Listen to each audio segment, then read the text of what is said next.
In today's video, we will be going over part 1 of non-primitive data types in Java. As a review from the last video on primitive data types, in order to understand non-primitives, we must first understand how to differentiate the two. So if you're not familiar with the primitive data types, I strongly suggest you take a look at my last video. It covers what a primitive data type is and examples of different types programmers use in Java.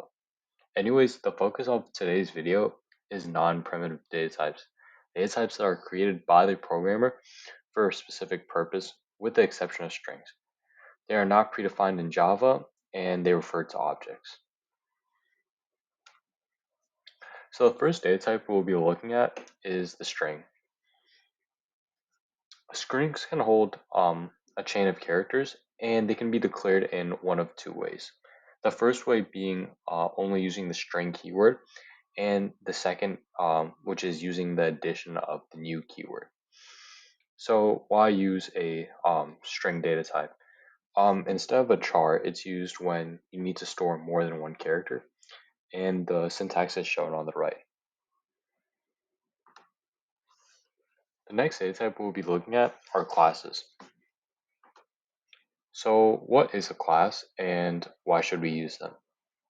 Classes are defined by the user. They're used to create objects whose properties are specified by the programmer. It's also important to note that all properties and methods are shared by the object of the class because objects are just instances of classes. Now let's take a look at the anatomy of a class. The first line contains the access modifier / specifier along with the name of the class. The extension of a superclass or implementation of an interface would also be on the first line, but we'll be covering that in the next video when we go into detail about classes, superclasses, and interfaces. And finally, the fields and methods make up the body of the class. So below the class declaration, we can see an object being declared.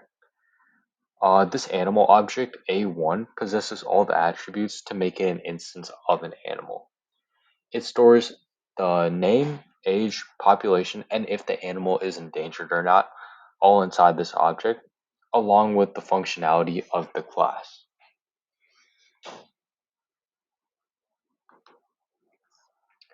The last data type we'll be looking at in this video are arrays. Arrays are used to group elements that share the same data type together. We will cover array lists and 2D arrays in a later video. The size is specified by an integer value when the array is declared using the new keyword.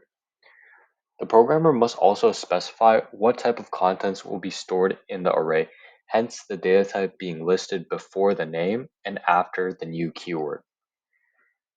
And to make sure to note that the first element always starts at index 0. In order to successfully initialize the array, data types must both match and the index must fall within the ranges that the array holds.